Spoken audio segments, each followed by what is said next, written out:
नमस्कार दोस्तों, एक बार फिर से स्वागत करता हूँ हमारे इस प्यारे से प्लेटफॉर्म अमित स्टडी प्रो में, जहाँ हम आपको बेसिक से कॉन्सेप्ट के साथ अनेक प्रकार के क्वेश्चन को हल कराते हैं। तो आज हम एक नए क्वेश्चन के साथ फिर आपके सामने उपस्थित हैं। तो आइए हम एक नए क्वेश्चन को देखते हैं। तो आज का हमारा क्वेश्चन होगा क्लास 10th के चैप्टर 2 से संबंधित, जिसका नाम है बहुपद। यह चैप्टर हमारे बोर्ड एग्जाम के नज़रिए से बहुत ही इम्पोर्टेंट माना जाता है, क्योंकि इससे 4 नंबर या 6 नंबर के क्वेश्चन ही आते हैं। तो आज का हमारा क्वेश्चन होने वाला है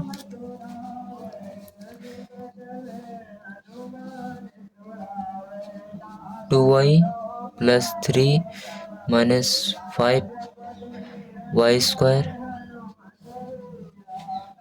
इस क्वेश्चन को हमें हल करना है।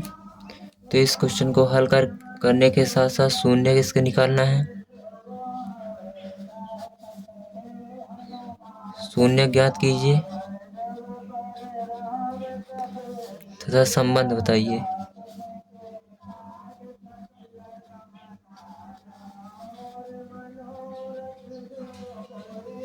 तो हम देखेंगे कि कैसे शून्य निकाला जाता है, कैसे इसका संबंध निकाला जाता है। अगर आप आज का इस पूरा वीडियो अंत तक देखते हैं तो आपको एक कॉन्सेप्ट बेसिक से समझा दूंगा, यह मेरी गारंटी है। तो आइए चलिए शुरू करते हैं आज का यह प्यारा सा क्वेश्चन। तो सर्वप्रथम हम लिखेंगे हल लिखने के बाद हम इस क्वेश्चन को ऐसे ही उतार लेंगे। फिर इसे हम एक क्रम में लिख लेंगे। क्रम जानते हैं ना कि कैसे होता है, पहले वाई स्क्वायर फिर वाई फिर ये 3। तो पहले 5y स्क्वायर -5 स्क्वायर +2y +3, इसका गुणनखंड कर लेंगे। तो पहले इसका मल्टीप्लाई करेंगे, कितना होगा 15 आ जाएगा। अब ऐसी क्या संख्या होगी जिसे जोड़ने पर 2 आए या घटाने पर 2 आए। तो हमारे पास केवल एक ही संख्या होती है, 3 × 5 = 15 और 5 × 3 = 15। तो हम क्या करेंगे, -5 स्क्वायर + 5y - 3y + 3। अब यहाँ पर माइनस कॉमन ले लेंगे, -5, क्योंकि 5 5 2 बार है ना, तो y भी यहाँ पर है, y भी यहाँ पर है, तो y कॉमन ले लेंगे। तो क्या हो जाएगा, यहाँ पर y -5 तो कॉमन ले लिए थे, y भी कॉमन ले लिए थे, तो 1 बचेगा। यहाँ पर भी -3 कॉमन लेते हैं, तो -3 कॉमन लेंगे, y बचेगा और प्लस माइनस माइनस हो जाएगा, और 3 तो कॉमन ले लिए थे, तो यहाँ पर भी 1 बचेगा। तो हमारे पास आ जाएगा y-1 एक ब्रैकेट में और दूसरे ब्रैकेट में -5y - 3 एक ब्रैकेट में। तो हमारा गुणनखंड हल हो चुका है। अब इसके शून्य कैसे ज्ञात करते हैं, आइए देखते हैं। तो शून्य देखने के लिए, ज्ञात करने के लिए ऐसे लिखते हैं y-1 अलग से, और यहाँ पर यह लगाएंगे -5y - 3।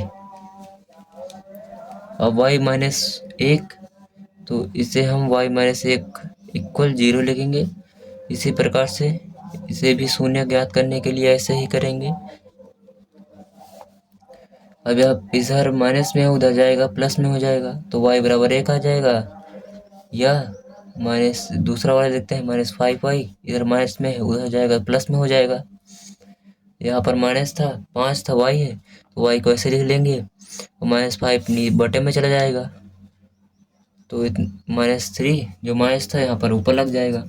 तो अतः हमारे पास शून्यक आ जाएंगे, बहुपद के शून्यक।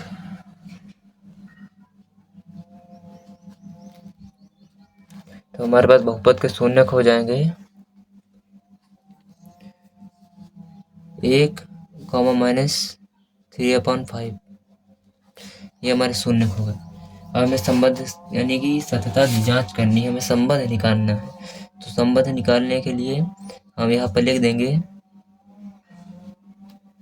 शून्यांकों तथा गुणांकों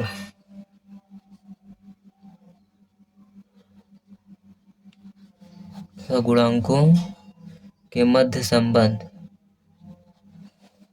राइटिंग में ध्यान मत देना क्योंकि थोड़ा राइटिंग अवश्य सुधार नहीं हुआ है, परंतु कॉन्सेप्ट एक नंबर का मैं देता हूँ। मध्य संबंध,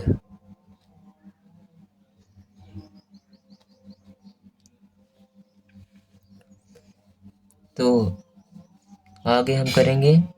इसको लिखने के बाद यहाँ पर लिखना है हमें सूत्र, एक फार्मूला होता है जिसे कहते हैं शून्यकों का योग। तो शून्यकों का योग बराबर होता है -b/a,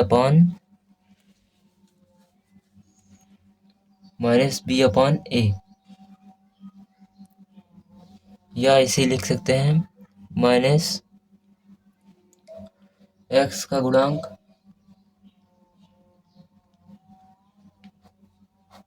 बटे में x² का गुणांक।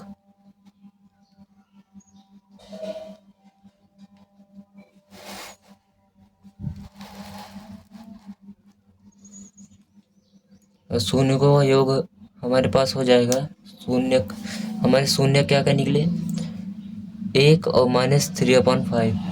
तो 1 योग का मतलब प्लस, -3/5 इतना हो गया, इक्वल में -x का गुणांक। तो -x का गुणांक क्या था हमारे पास, -x का गुणांक था हमारे पास 2। तो यहाँ पर लिख लेंगे -2। और हमारा ये देखिए, इसे कहते हैं x का गुणांक, यानी कि ये हमारे पास हो जाएगा x का गुणांक। किसका गुणांक, x का गुणांक। और ये हो जाएगा x² का गुणांक, ये होता है अचर पद, समझे। ये हो गया अचर पद, ये हो जाएगा x² का गुणांक, सॉरी x का गुणांक।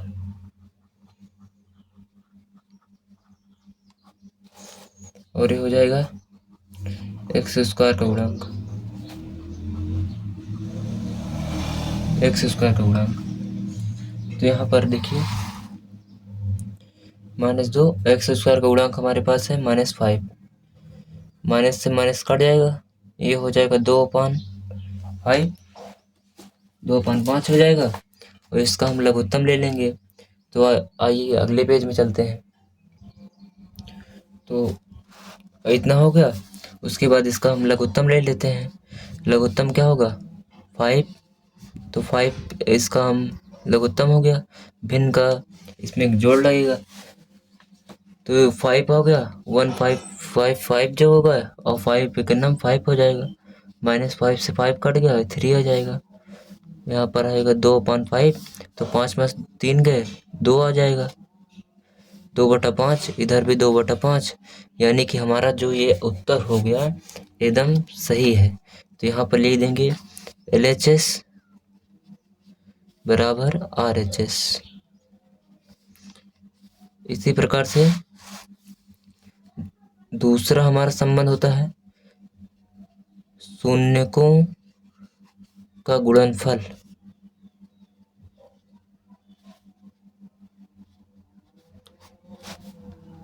शून्य का गुणनफल होता था C/A, या अचर पद अपॉन x² का गुणांक। अचर पद या x² का गुणांक। तो हम फिर से पीछे चलते हैं और देखते हैं क्या था। तो हाँ, अब देखते हैं शून्य का गुणनफल हो जाएगा हमारे पास -3/5 और 1, ये दोनों शून्य के होंगे, इसको गुणनफल यानी गुणा हो जाएगा। तो जब इसका मल्टीप्लाई करेंगे तो उतना ही संख्या आ जाएगी, और इक्वल में उतना है। अचर पद 3 था और x का गुणांक -5 था। तो उसी प्रकार से माइनस जो था, चाहे इधर ऊपर लिखो चाहे नीचे, यानी कि ऊपर लिख लेते हैं हम, इससे देखने में अच्छा लगता है। तो हो जाएगा LHS, ये भी इक्वल है, दोनों -3/5 इधर भी है, -3/5 इधर भी है, तो हो जाएगा LHS बराबर RHS। अभी हमारी सवाल पूरी कंप्लीट हो जाती है।